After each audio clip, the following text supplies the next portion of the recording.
Hey everyone, welcome back to the Fitlistic Wellness Podcast, where we talk about everything holistic, health, and wellness related. So we have a really special guest today, a friend of mine, Judy Montana. She's a personal trainer from Burlington and also a fascial massage therapist. Fascial stretch therapist. Damn it. Sorry. I knew I was going to mess it up. Anyways, so I'm going to give you the floor for a little bit, talk about like your background, your history, everything. Just let the people know. Who am I? Who is this being? So yeah, as you mentioned, I'm a fascial stretch therapist. I'm a personal trainer. I also compete in women's bodybuilding, specifically in the games. In the women's physique category. So there's that as well. But my entire journey into fitness is kind of a little weird, just because it's unconventional. So I guess like best way to start is like going back to like where the beginning of my health history is and why I even got into it in the first place. So I was actually born a bubble baby, and for those of you who don't know what that is, it means you're basically born without an immune system. So you're like incubated for this long period of time, and then you're just waiting for your immune system to literally build. So I spent a lot of time going in and out of hospitals, having a lot of digestive issues as a result, because if you don't have an immune system, girl, you got a ton of allergies and nothing's working, and you even have to delay your immunizations and stuff like that because like you can't get it, because once you get whatever is in that immunization, guess what? You're getting what you're you're being that's it. It's in you now.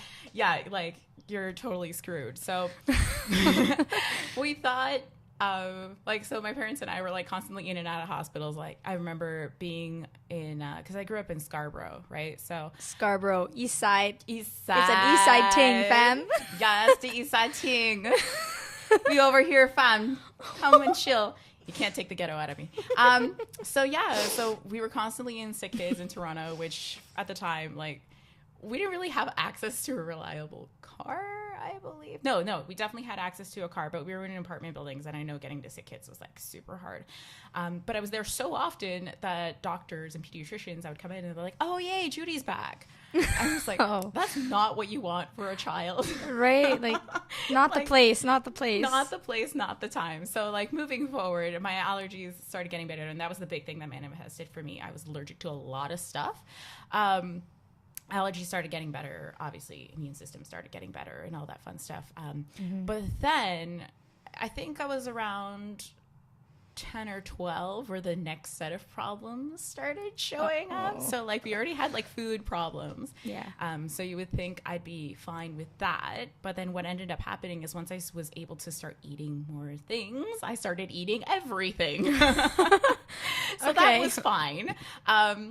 But it didn't really start manifesting into issues until I was like, I said 12 before, but it was actually 10 when I had my first menstrual cycle. And that's super early. That's pretty early.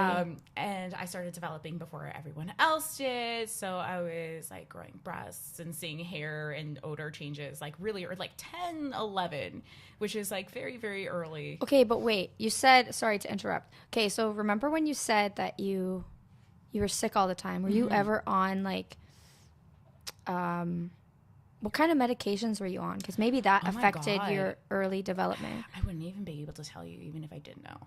It's just, from what I understand, there was a lot of like, I have really bad eczema and like skin issues as well, which comes with the territory. So I remember a lot of steroid creams. Those were the big ones. But I can't really remember if I was on like a lot of antibiotics or supports or anything like that. That'd be out of my... I wonder if it would have been the medications. Anyway, it's just a nerd in me interrupting. Oh, yeah, don't Please worry. Continue. The nerd in you is going to keep exploding and be like, oh, wait. This is going to get better. Yeah. So, yeah, like I said, I started developing really early. And we're like, okay, maybe she's just weird. She develops early, blah, blah, blah. She's just weird. She's just odd. So that happened. And then my next menstrual cycle wasn't until I was 13. Wait, so you had one, and then like it was just one, like, okay, and then I'm just nothing. Gonna go away for a little bit. At that point, I remember like being keeled over in pain after that, and it was like they were so bad after that. And sometimes I would get 2 a month, and when I did get them, they were horrible. Like I would like throw cramps? up from the pain, from the puke. Like, Jesus. Yeah, from the cramps and stuff. And then it's not fair. Again, I started having like really bad acne. It was like super cystic and stuff, and I was starting to grow hair in places where women shouldn't grow hair. like lots of facial hair was starting to come through. It started off as peach fuzz, but then it started darkening. And then the other weird thing was that I had staining around my neck and then my underarms or wherever any joints were. It was like really, really dark. Kind of like almost brown, and it will only get darker. I think I know what you mean. I've seen that before. Not normally on females though. Yes, and there's a reason why. Okay, please continue. Fun part. So my mom started getting concerned because one, I'm having these really painful menstrual cycles, and there's like a lot of clotting too, which again, not normal for women. You shouldn't be having that, especially at 13, 14. No. Yeah. That's like punishment for not like having a child in yours. Anyways, that's a whole other can of worms. And then it comes the weight gain on top of that. So then she starts taking me to the doctor. Doctor's like, you have high cholesterol. I was like, what? Dude, I'm like 14. Excuse me? She's like, you have not high cholesterol, but it's starting to get on the higher end, like your bad cholesterol. So I was like, okay.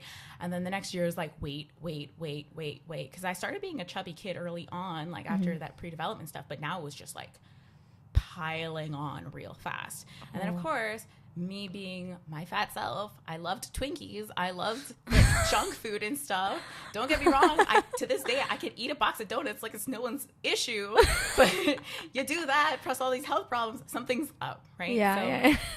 We, at one point, and I can't remember how we got to this point, my mom takes me back to my GP. And my GP is like, okay, something's very wrong here. And then she asks for a hormone panel, and then I get referred to an endocrinologist. So we get the hormone panel back immediately, like this. The endocrinologist calls us, and she's like, I need an intravaginal ultrasound. I need an ultrasound of your liver. Like, we need like a whole bunch of diabetes and glucose panels. I was like, holy. Wait. They put something up there. Oh, yeah. And I was like, oh, that sounds And at this fun. point, I'm like 15, 16. Oh, like, yeah. You're like, what's an intravaginal ultrasound? And I'm pretty sure my mom at that point was like, oh, God. Now what do I say? Let me explain to you, my poor honey. mother was so supportive throughout all this. She's the true G, and I know she's going to listen to this. So, like, shout out to you, Mama. Hi, Mom. So, like, all this is happening. I meet with the endocrinologist. She takes my waist measurement, and I can't remember what it was, but I remember it was huge. What was it? I think it was, like, close to almost... It was like the high 40 inches. I'm 16. I'm like 5'1" now, so I'm shorter than... It's almost like a 40-inch waist. It's crazy. At the time, I was weighing like... I can't even remember how much it was. Like, I would stop getting on the scale.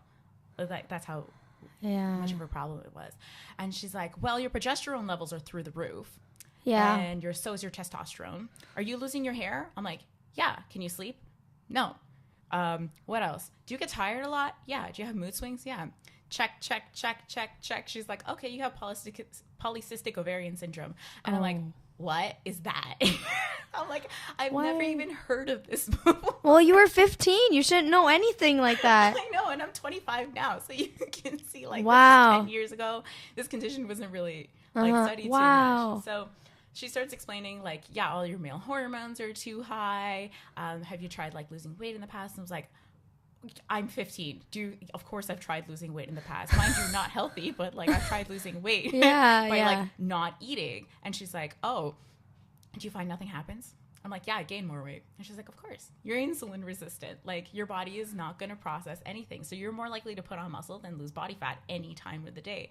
And I was like, okay, so like, where does this come from? And she's like, well, you know those eggs that are supposed to release like every month, and that's why you get your menstrual cycle? So instead of releasing, they turn into cysts. I was like, okay. Oh my God. So it was a lot of information to process at 15. I'm in the endocrinologist's office. We're there for like 90 minutes, and she's telling me all these symptoms and all this stuff. I'm pretty sure I can feel my mom going white next to me. And she's like, because this is serious stuff. Yeah. She's like, oh, you're going to experience male pattern baldness. You might grow a beard. Your acne might get worse, blah, blah, blah. She's like saying all these symptoms. I'm like, I want none of this. At all. So I was actually really lucky. Like, thank you, Dr. Marsha Werb. I still know her name to this day. Damn. Because she was one of those people that was like, oh yeah, so like along with this, you'll get some liver disease. You probably have fatty liver, which is what your ultrasound showed. And yeah, it was fatty liver. Oh, I know. But she's like, but right now we're doing a study to see treating polycystic ovarian syndrome with traditional medication, such as birth control, hormonal drugs, hormonal injections, and that sort of thing, or diet and weight loss. And I was like, does that mean I'm going to have to stab myself? Like if I do hormonal injections, like it sounds easier, but like, I don't want to feel like a junkie stabbing myself with needles when I'm 15 years old. And she's like, you know what, for you, where your levels are, I would highly recommend going through diet and weight loss. So immediately that day we get like, I know, it's crazy. Since when do you hear this in the medical industry? Right? I'm just like, thank fuck for you, Marsha. Dr. You're amazing. Dr. Oh my Marsha God. Werb She is needs the to be on my true G. podcast. She needs to be on my I think podcast. she retired recently, so there's probably a way you could get her. I'm going to find her. She's going to be on amazing. here. She from my understanding at the time, she was teaching at the University of Toronto. So probably those endocrinologists came out amazing. And I think she still does, but don't quote me on that one. Wow. That's But amazing. Immediately we had like a referral to a dietitian and this and this and that. And we started working on my insulin resistance. And for those of you who don't know what insulin resistance is, because I've brought it up already, your pancreas creates insulin, which is like a hormone that helps you process sugars and glucose and all that fun stuff. So when that's not working and you're insulin resistant, if you eat something that's high in insulin, so like insulin responding, not insulin, or like high in carbohydrates or high in glucose, your body's not going to process that normally. So instead of using it for energy, it's going to say like, oh, hey, we can use this for energy later, and it's going to store it all as fat. Yeah, okay, that's why. Something very similar with diabetics, because diabetics are insulin. They call it pre-diabetes for a reason, because it's like you're turning diabetic, but you're not quite there. So yeah, I meet with the dietitian, and she's like, okay, what are you eating? And I was like, well, I have rice with chicken, and like basically it was the diet, like what I thought was healthy because we were all cooking it at home. Because that's how I grew up. Like we're Spanish, man. Like you grow up on rice and beans, like and plantains and all that good stuff. But rice, beans, and plantains ain't good if you insulin resistant. I'm like, no kidding, but damn, it sounds delicious. Oh, it's so good. But anyways, and she's like, okay, so we're gonna overhaul everything. I don't see a single green on your diet. So then we started doing that, and then started like cleaning things up a little bit, and then it was great until I downloaded this little app called MyFitnessPal. Oh no. Oh no.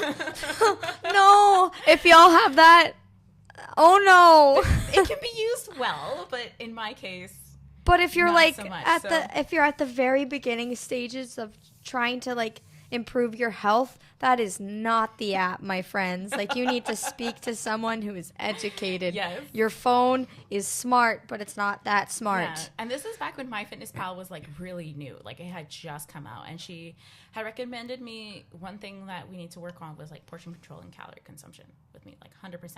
And like, of course, as I was losing weight, all my symptoms were improving. And well, I got super excited because I'm like, yeah, I'm going to go to the gym now because now I see like results and this and this and that. But I was just doing cardio because that's all they told me. Like, you need to do cardio because if you don't do cardio, this fat is never going to come off. And that's going to be my truth for the rest of my life. I hate like, cardio. I will constantly have to do cardio and I hate it. Everyone hates it. If they say they don't hate it, they're lying. So, like, going back to MyFitnessPal before we got all triggered. So I download this thing and I discovered this little thing called a calorie counter.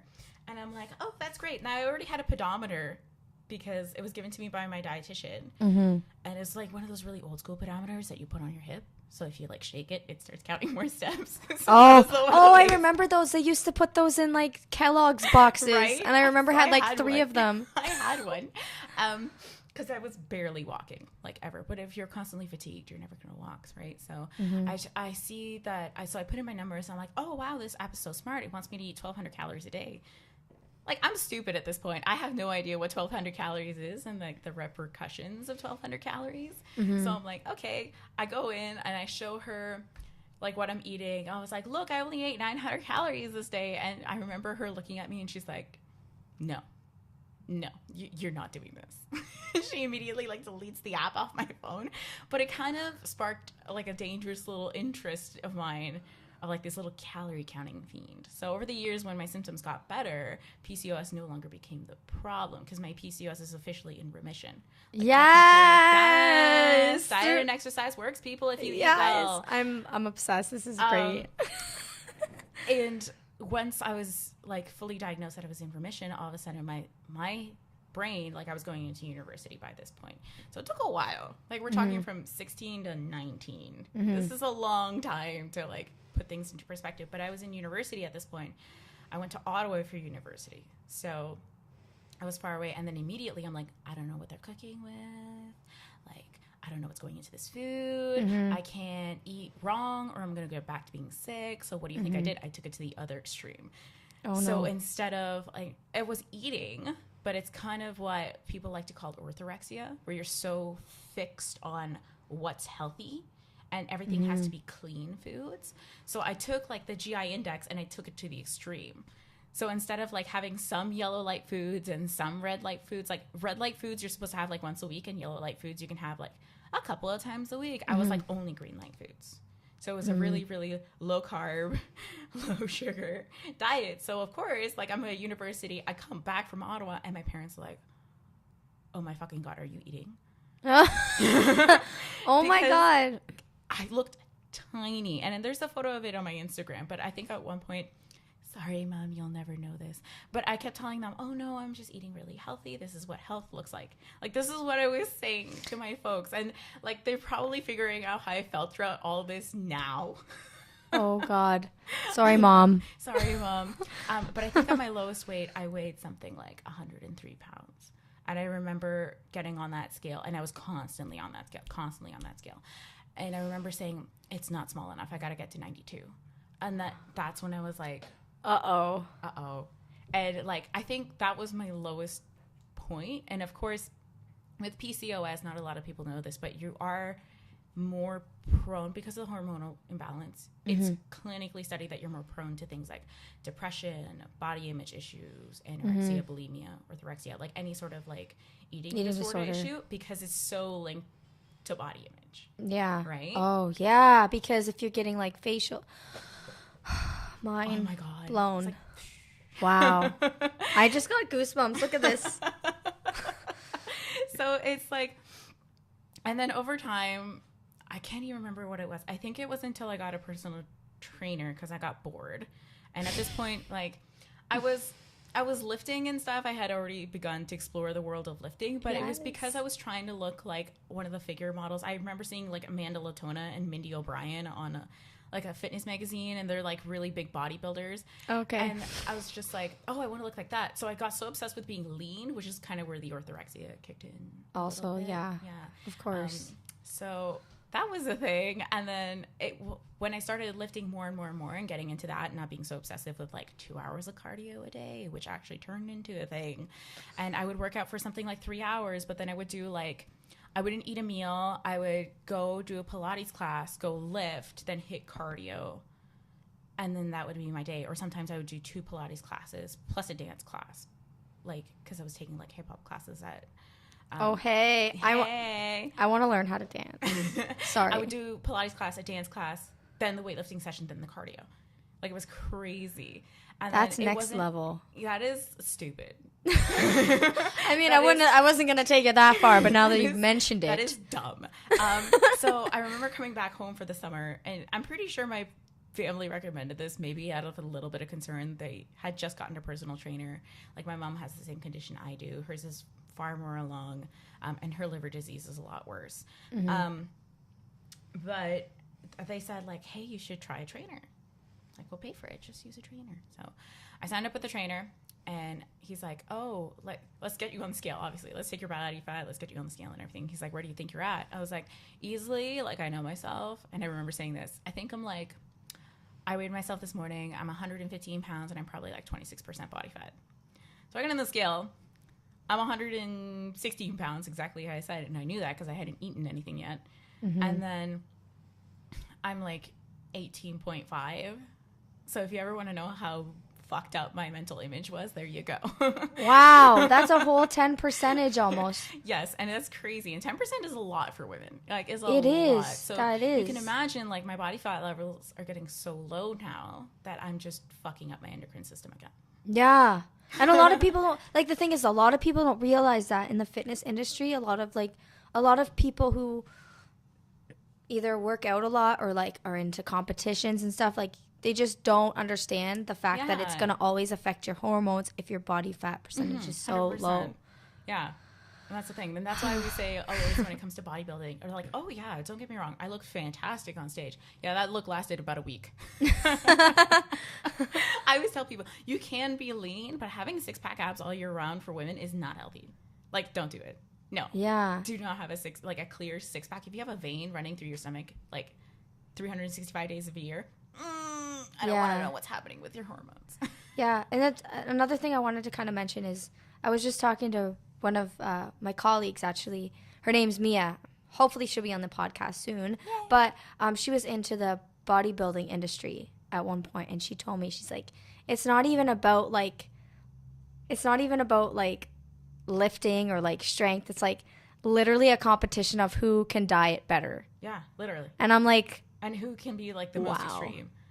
Like, that's literally it. But it's thanks to this trainer, Joe, if you're listening, I love you, my man, who ended up being my colleague anyways.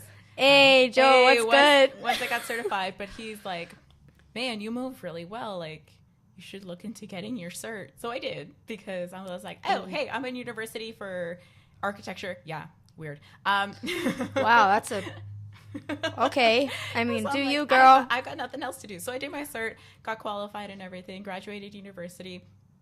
Because I'm a nerd. So I did it with a major and a double minor because I'm bored. Look at you and your architecture and your personal training and your double mate. So damn, girl. When I graduated, I was like, okay, I'm going to throw everything out of the wall and I'll see what sticks. And the first job offer I had, like, immediately was with a gym. And they're like, please, goddamn, work for us.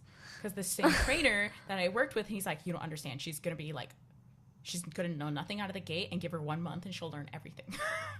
Wow. So I did. And then after that, since then, that was in 2000. When did I graduate? 2011? Oh my God. I think so. Wait, no, that doesn't make any sense.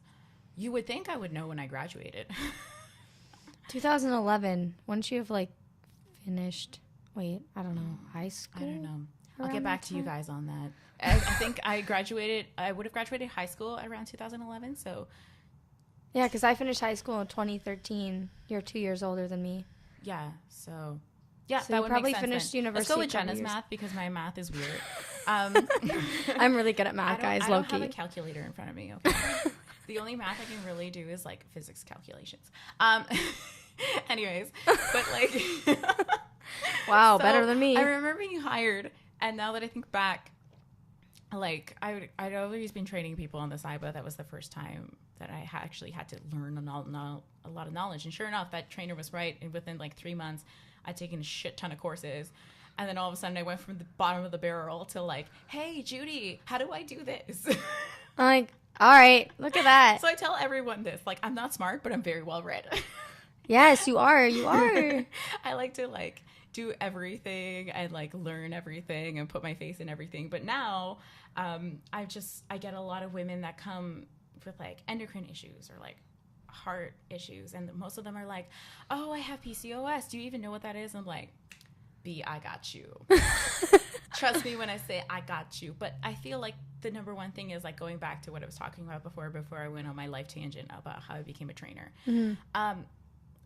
There's so much myth surrounding polycystic ovarian syndrome that people feel like, oh, I'm insulin resistant, I'm always going to be obese, and this and this and that. I'm beautiful because I'm obese. And I know this stuff because I used to tell this stuff myself. Mm-hmm. I was like, I'm gorgeous. Like, I love the body positivity movement, but when it starts like really being a detriment and dangerous to your health, that's where I'm like, whoa.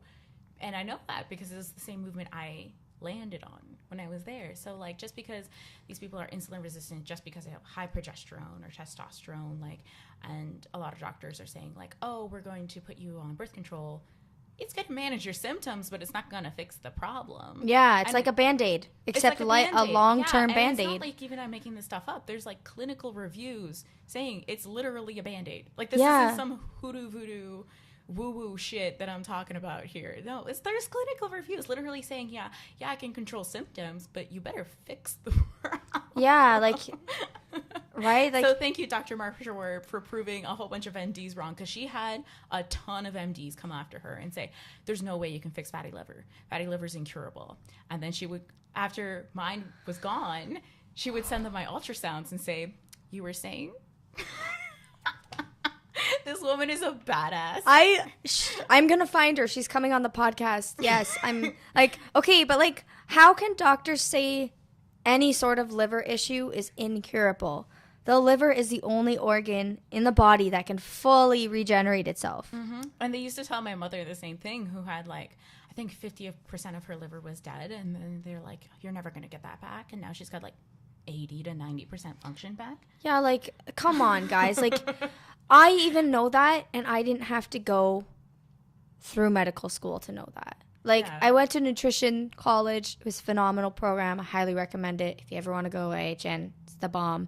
But the other thing is, like, when you miss out on something that huge, but also so small that it's, like, almost common knowledge at this point. These are, like, huge doctors, too. They're like, really well-recognized research medical professionals. I'm getting really anxious. I'm triggered. But then you have this other school of thought, and they're all MDs as well. And, like, thank God I landed on, like, an endocrinologist who's from this school of thought that's like, hey, there's a place and a time for diet and exercise to heal conditions. And then if you chop off your finger, please come to the ER. Right? Thank you. That's what I feel like I've touched on that exact thing every podcast I've already released. Like, literally, like, there's a time and place for everything. Like, I'm not going to go, like, stay in the ER for the rest of my life because I have a long-term, quote unquote, health condition that can a lot of the time be either going into remission if you do it right. But I'm not going to say cure because I'm not a doctor, and that can get me in a lot of shit. But I'm not going to say that. When everyone asks me, how'd you cure your PCOS? I'm like, hold up. You cannot cure PCOS. You can put it into remission, which means you can still have some cysts in your ovaries. And most women have cysts in their ovaries, and it never bugs them. They don't even know until, like... No one knows. They don't know until they're a cadaver, and that's when you find out you had cysts in your ovaries. Yeah. Like, so for most women, it doesn't even bug them. But in my case, like, hey, I got to watch what I eat, how I sleep, because like sleep is very affected with PCOS. And if I don't sleep right, my weight loss is going to stall. Like it's just a thing. And my coach knows this, and I hope she's listening, but like she knows if I've been through stress, ooh, we better not be starting a prep because nothing is going to move if I'm stressed out immediately. And that's just the nature of what the condition is. But my big thing is, like, I feel like a lot of people take whatever they have as a label and then they use that as like a shield to like never do anything about it. So I see a lot of women that are like, oh, I have diabetes or I'm insulin resistant, so I'm never going to lose weight. I'm like, so what am I, a duck? And they oh my God. That's literally like, I love that you said that. Because you're right. Everyone does label themselves. Like, I could go around being like, yeah, I have liver disease. I'm just always going to have it. Like, I am. But, like, what am I doing about it? Yeah. A lot of people are like, yeah, I'm diabetic. And they'll have, like, milk. They'll have, like, carbs, like a fully carb, like, dinner. And then they'll have, like, a dessert. I'm like, of course you're going to be diabetic for the rest of your life. Like, what are you doing to help yourself? And I think that the medical industry is a little bit tricky in that way because they don't always educate their patients the best way to be like, hey, if you continue the way you're going, like you continue like how you're living your life, nothing's going to change. Yeah. That's a fact. It is a fact. And another thing I've been reading, I don't know, this quote has been popping up like all week, and it said, you can't heal in the environment you got sick in. Yeah. And it is like, I'm getting goosebumps again. Like, this is just a really passionate conversation. It's great. It's great. Just an awesome episode. Like, but I would have to agree with you. Like, I use this example a lot because a lot of the times what I come across is a lot of injury. So most of my clients are what we call, not offense to anyone, but like within colleagues, we call like quote unquote problematic clients, because they'll come in with range of motion issues. Basically, like a lot of people won't take these on. So like either hormonal issues, range of motion issues. A couple of my clients can't have their heart rates go up over 110 beats per minute. And for reference, that's like standing up and sitting down one too many times. And that's that's kind of hard to do. That's hard to work with, I guess. But as a result, like a lot of my clients will say, oh, I have this injury. My doctor says like you can't do anything about it, but then I'll see you and now it's getting better. And I was like, look, GPs are excellent, but they only take so many specialized classes because they're meant to be general practitioners. Right? They take some health and nutrition courses, but they're not dietitians. They're not nutritionists. They take some musculoskeletal and kinetic courses, but they're not physios. They're not personal trainers. They're not kinesiologists. So you can't expect one poor person to be the encyclopedia for the world when the name literally says general practitioner. Their job is to point you in the right direction up to the right specialist. Yeah. Right? And then one trend I'm seeing now, and I don't know who's teaching these doctors, but thank God, is now they're referring more out to nutritionists or other specialists, or I've even had referrals to me from doctors. They're like, they said get a personal trainer because they'll be able to handle this. So it's nice to see that the industry is changing that way, but at the same time, the change needs to happen on both sides, right? Doctors need to know, it's like, hey, stay out of your scope of practice, and at the same time, like, patients or clients, like, obviously I don't have patients, but clients need to know, like, don't expect one person to know it all. That's dangerous. Right. And if someone says they know it all, run in the opposite direction. Well said. Well said. No one's got one answer to everything. It's so true. And I'm really glad you said that, because I didn't really know that. I've never experienced like both of the industries trying to work together. Because I feel like everyone's, I'm going to get shit on for saying this. I'm pretty sure y'all are going to while out, but it's all about money. It can be for some people. Like, yeah. Okay, I'm about to shit disturb right now. Okay. So I don't know if I mentioned this in my first podcast, but if you didn't listen to it, you're gonna have to go back and listen to it to understand what I'm talking about. Anyways, liver disease, 16 years old, in Children's Hospital in London, Ontario. Okay, I was with this specialist, I want to say 6 months, maybe a year, before he pretty much like fired me as his patient. And I know it sounds really bad, and he never really told me like, yeah, I don't want to work with you anymore. He was like, you're out of the age range that I normally work with. But realistically, what I was telling him no to things, and he didn't like that. Like, I was on his medication for, I want to say, maximum 6 months before I weaned myself off, because I asked him how to do it, and he says, you can't do it. And I'm like, okay, Google, because I wasn't, and this is probably really bad to say, I don't recommend anyone do this, but if you're trying to get off medication, definitely do your research. Try to get help with a doctor, but it can be done very wrongly if you do it wrong. But I was literally cutting my tiny ass pills into quarters, and I was like, every week I would take 1/4 less of a pill. And I want to be very clear, I'm not recommending anyone doing this, but that's what I was doing, and I eventually got myself off of the medication. And when he knew I was off the medication and not refilling my prescription, he kind of like wiped his hands off and was like, all right, you can deal with someone else now that you're of age to go to like an adult specialist. And I'm like, I just wasn't making him money. I was literally getting my blood work looked at by him. That was it. And that's what I continue to do now, because even if my specialists were telling me right now, yeah, we need to put you back on prednisone, I'm like, for what? Look at me. No one even knows. Y'all don't even know. Anyways, that's just another thing I wanted to mention, because I feel like it is a money industry. And like, he never told me like he doesn't want to work with me anymore. He just said I was out of not the age range. Yeah, I was old enough to work with. Anyways, it's fine. Like, I need negativity out of my life anyways. So, you know, it At least I didn't have to do the breaking up. He did. Yeah.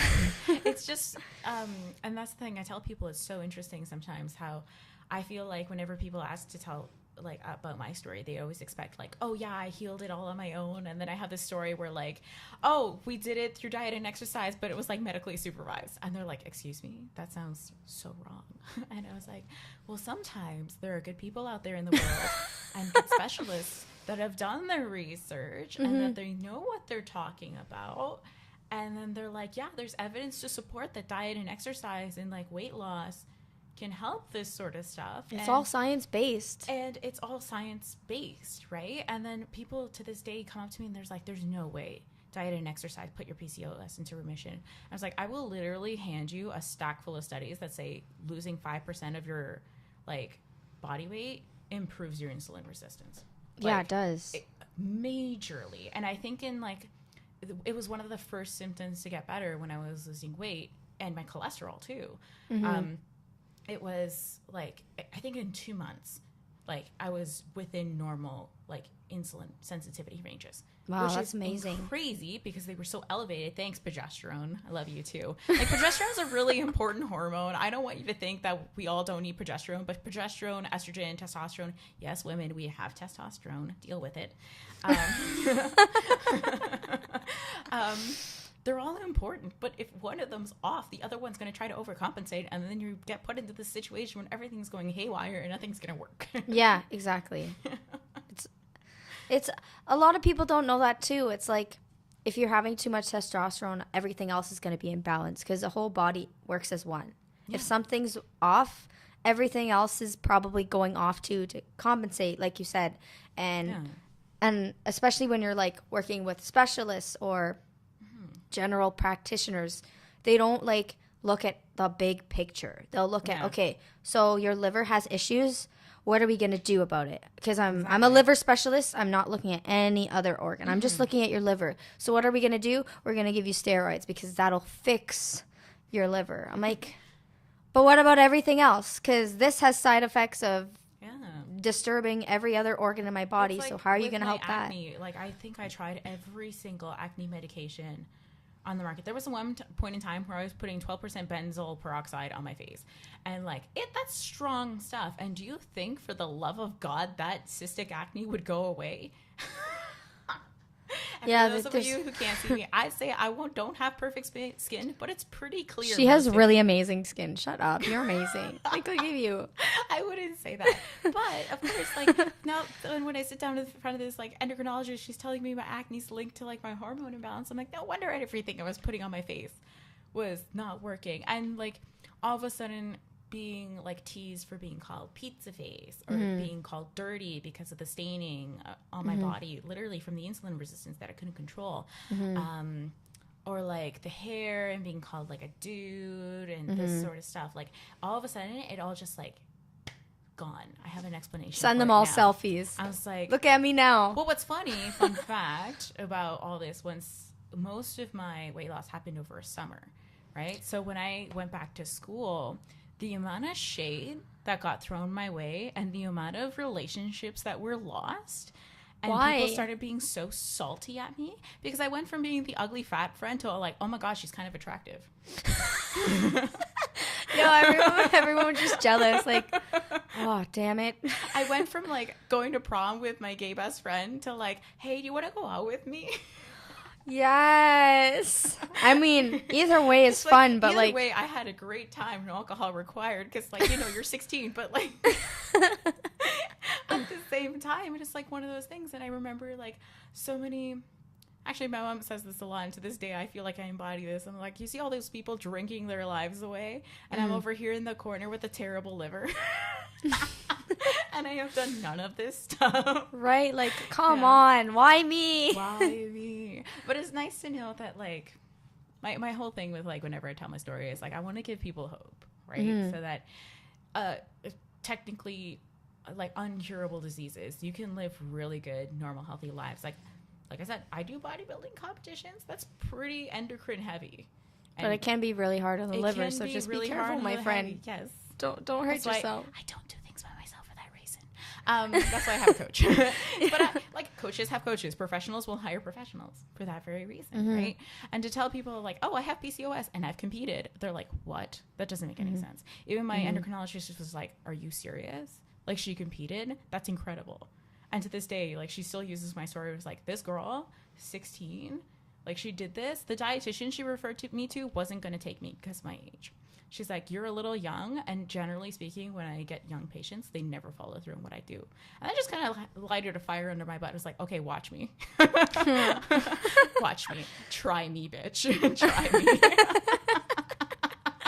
Wow, I can't believe you were like... I can't believe she wouldn't work with you because of your age. Well, she was hesitant to, but because it was coming from Marsha Werb, I love you again. Today's name is Marsha Werb. That she took me. She's like, I have to take you, because she wouldn't refer me. Yeah, like, that's amazing. Like, the funny thing you say that about the age thing. Secretly, when I like see my clients, I don't mention my age ever, because I'm always worried that they're going to like, oh, you're that young? Oh, how do you know what you're talking about? Oh, I get that a lot. Like, I never tell anybody my age when I work with them. Mind you, I only have a handful of clients because I have a whole lot of things on my plate, including this podcast. What up? But yeah, so I never tell them my age because I'm always worried they won't trust me. And even like, I used to work at a health food store. It was a family-owned business, and one of the ladies, she's an older lady, and I was in nutrition school at the time, so I was like, people would ask me questions that I learned in class the other day, so it helped me study as well, which was great. But like, people would be like, oh, I have this, what do you recommend? And I'm like, well, I mean, how's your diet? And they're like, and I would ask them like things like that, and I'm like, are you on the medications? Mind you, sometimes I would notice when other people would help these customers, I'm not going to name any names. Yeah. Because maybe they weren't educated. They would never ask if they were on other medications. Yeah.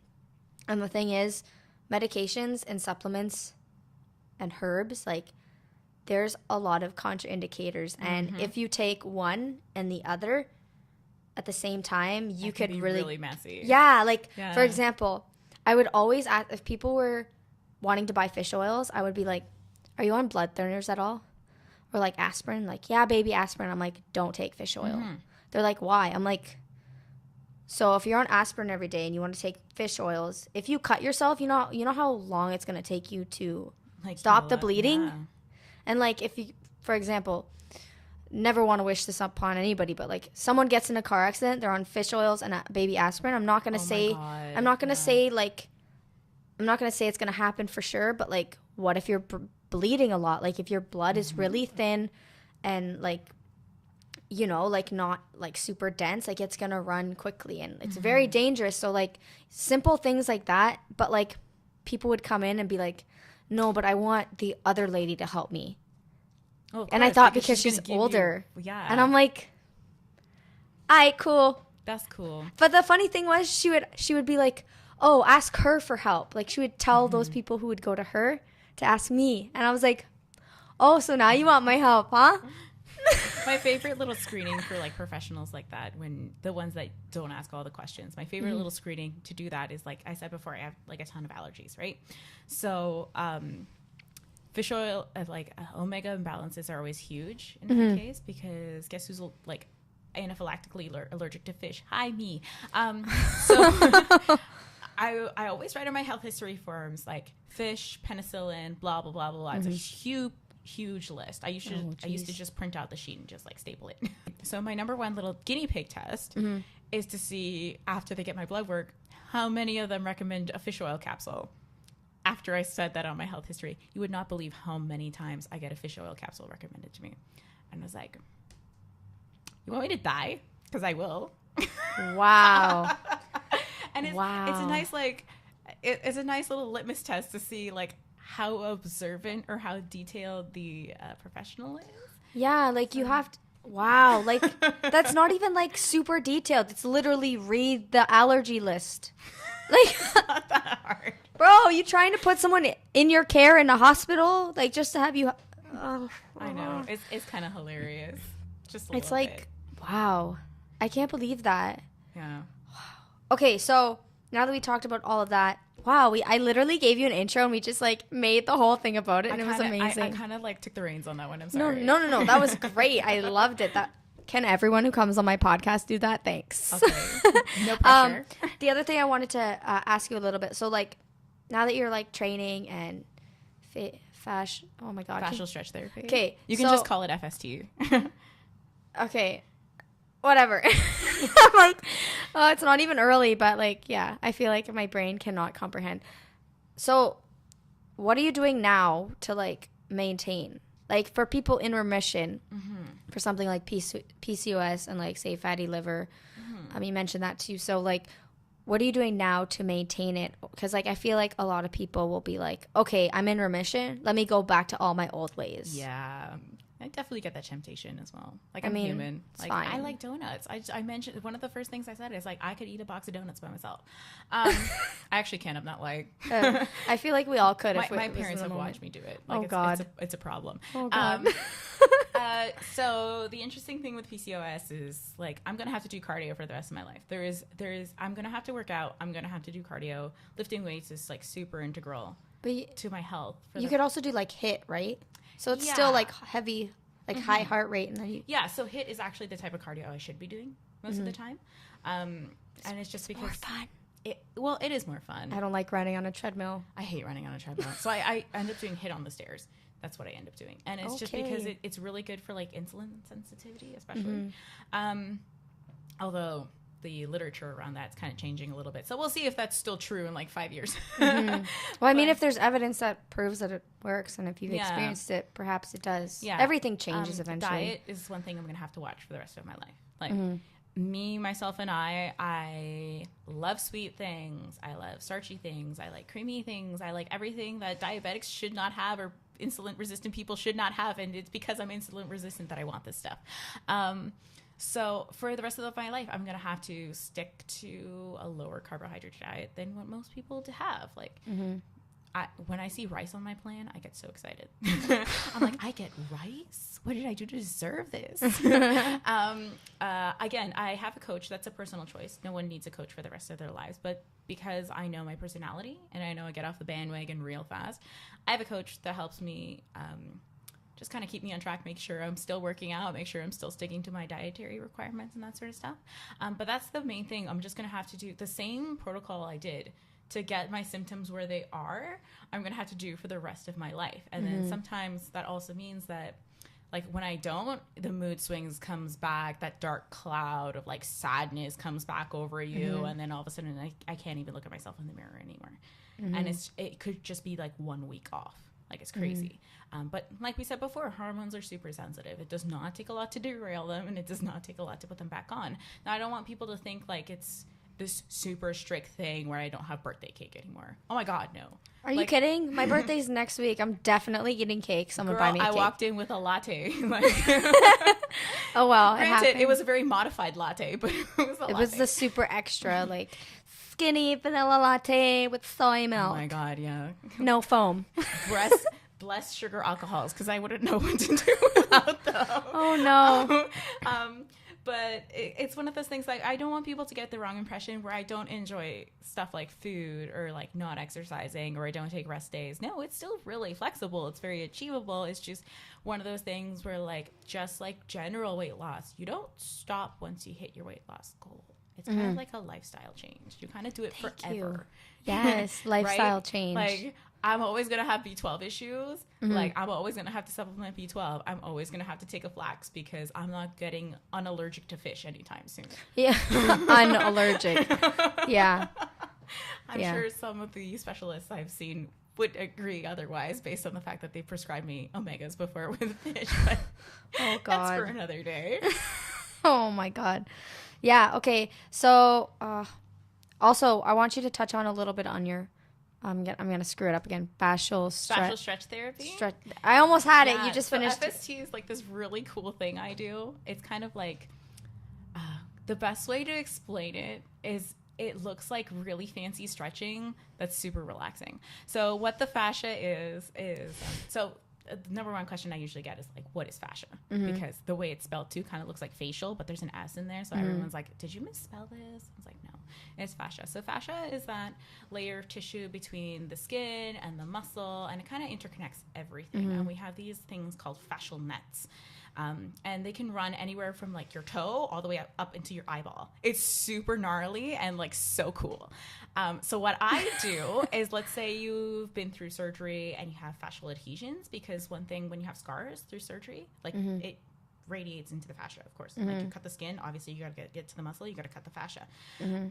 Sometimes that can cause fascial adhesions, and in cadavers we've studied that it can actually cause bone spurs, those adhesions. So what I do, miss over here, is just for like mobility purposes or anything, I come in and I use a series of techniques of joint capsule manipulation to help people stretch pain free. So I go into those fascial nets and I release them a little bit, but by doing something called tractioning a joint capsule, which is just a really fancy way of like a controlled pull with my entire body weight on your joint. Oh, wow. That seems dangerous. I can take you to a place. It seems really dangerous, but it's actually just the way you safe. say it. But I'm like, just pull your whole ligament joint with my whole body. Like, you can actually do a lot of crazy type of stretching stuff. So it's really great for people or clients with like fibromyalgia. Responds really well to it because it's very pain-free, right? So it really works with the fascial layer and the nervous system to like calm everything down. And the more relaxed you can keep the nervous system, the more likely you are to keep mobility. Let's say you're tight in one area, you can go in and release that pain-free. Like, people fall asleep on my table, like straight up. They snore. Yes, I did it right. If there's like a strengthening issue, then we can do like PNF techniques to help strengthen. So it's like a stretch, strengthen, stretch, strengthen, stretch, strengthen. And it kind of looks like you're dancing a little bit too when you use it, because it's like a full body. The best way to explain it is it kind of looks like Thai massage a little bit, if you've seen that, how it's like a two-partner system, except the other person is like can't feel a thing on the bed and they're just like super sleepy. Z's coming out from the eyeballs. Like, it's super cool stuff, but that's where my nerdy side tends to come out, because it's like all nervous system, fascial networks, like musculoskeletal networks, like you got to know a lot. But it's also where you hear like the coolest stories, because you have like PTSD clients, and then you have the random client that's like, I just want to squat better. So it's kind of a little bit of everything, but the nice thing is, a lot of times when people move better, they feel better, they're more likely to perform better in any daily activities, or they're more likely to like make lifestyle changes. So it's one of those things where people are like, how come you're so successful with your clients and getting them move better? I'm like, it's almost like I took a course to be like a fascial stretch therapist. Like, oh my God, really? It's almost like I'm a bit of a manual therapist, but what do I know? I'm just a personal trainer. So when people do that, is it something like they have to always come? Like, is it like, for example, it's like, when they come see you, do they only have to come see you once or twice, or is it a continual thing, or does it depend on the person? My philosophy as a manual therapist is you shouldn't need me for the rest of your life. Like, you should be able to do this like once or twice, and I should only need to see you as many times as I need to see you, and then get out of here. Like, I don't want to see you again. Like, I'm more than happy to take your money, but please don't come back if you don't need to come back. For sure. So I'd say for most of the population that just wants to move better and feel better, and let's say they want to get into yoga pose better, once or twice, like max. Some more high performance athletes, like a lot of the trainers at the gym I work at, they'll see me on a monthly basis. But then again, how many people catch people for a living? Like, that's a lot of stress on the body. So more active jobs ends up being a little more maintenance. And then I do have some people that I see on a regular basis because they have a chronic condition that no matter what you do, the nervous system will just snap it back into that place. So it really depends on the person, but I'd say most people just see me like once or twice. It's not like some massage therapists where they're like, oh, you got to come back every week, twice a week for like the next year. And I'm like, who has the money for that? Or the time. I know I don't, and I don't have the time, and time's money, and money is time. Yeah, just treatment plan wise, it depends on the person, but I'd say most people like once or twice at most. Like, for the first session ends up being like an hour, because I need to assess you, I need to see what's going on, and then the follow-up is 30 minutes, like max. Usually broad statement. Yeah. Well, I mean, that's really cool. I like how you like intertwine the two, and one can help the other work. Oh, 100%. Like, you need a holistic approach whenever you train people, because you never know what type of mood the person's in, and then sometimes they'll come in, they're working out, and I ended up hearing someone's life story. Like, everyone thinks personal trainers just sit there with a clipboard yelling at people and counting to 10. Oh my god, it's so much less of that and so much more like clipboard. Why? I don't know. Some trainers still use the clipboard method. That's too old school for me. I'm just like, no, I can't use a clipboard for your program. What? I use the cloud, thanks. High tech up in this. High tech up in this ish. But yeah, you need a holistic approach. Like, if you just attack someone's weight loss and only their weight loss, they will never lose weight. Mm-hmm. They will never. And it's the same thing with my PCOS. We didn't just make me do cardio all the time. No, we did cardio, eating. Later down the road, I started seeing a therapist. Like, there's a lot of stuff you need to take care of, and they're all kind of interconnected, because chances are, if your head's not in the right place, do you think you're going to want to go to the gym? Nah, I know I don't. I love that, right? And I'm a professional, for heaven's sakes. At least that's what I tell myself. At least that's, yeah. You know, it's cool. I mean, listen, I really like that you like that approach, and there's not a lot of people that I know or talk to who take a holistic approach to like what they do, unless like they're a nutritionist like me, and that's just how we got taught. Yeah. You know what I mean? But like, I like that like we're kind of in the same industry a little bit, just at different wings. Yeah. But like, I like seeing when people, you know, connect everything and like refer people out to other people. Like, it's not, I don't know everything, and it's true. Not everyone knows everything, and no one knows everything. So like, it has to be like a team effort. Oh yeah. You know what I mean? I think that's great. Usually, what time are we at? Oh, well, we're getting there. We're getting there. Well, we're getting there. Either way, I don't really mind. This is great. I love this. Wow. So we're coming up to the 1 hour mark. It's fine if we go past. I want to give you the floor again.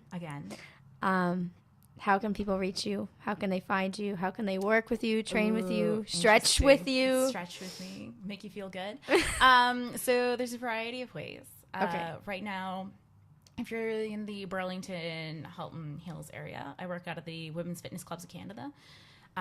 It is a women's gym. Sorry, guys. I used to be at a co-ed gym, no longer. But I do one-on-one personal training there. I also do boot camps of all different sorts. Right now, we're slated to start a boot camp in January. That's all MMA-inspired, like kickboxing stuff. It's going to be really cool. There's tires. There's a 70-pound heavy bag. We've got some bobs going. So that'll be really, really fun. So it's a really good like stress reliever. And you don't have to be a member to do any of the camps. Like, you can just like pay the camp and then just show up, and it'll be lots of fun. I make it fun. So that's one way if you want to do like a one-on-one type thing. Everyone always asks me if I do online training. Online training is a different beast, so it's not something I usually do. So unfortunately, no online training. But if you ever have any questions or anything, you can always reach me on Instagram through my DMs. Just slide into them. I'm at Judy Montana on Instagram. Super easy to remember, I promise. And I'm always on there. I promise. Always on there. And in the next couple of months, my website should be up. So that'll be Judy Montana. Yes. Just stay connected on the gram, and then you'll see. Yeah. You'll see. Yeah. Anyways, thank you so much for being on the podcast. This was so much fun. Amazing. And I'm so excited to move forward and like have people come to you now, because like, wow, guys, she's amazing. Like, wow. Y'all need to go see her, get some training done. If you're not from Burlington, get a plane ticket, drive, whatever you need to do, just go. It'll be worth it. All right, guys, thanks so much for listening. I'll catch you on the next episode. See you soon.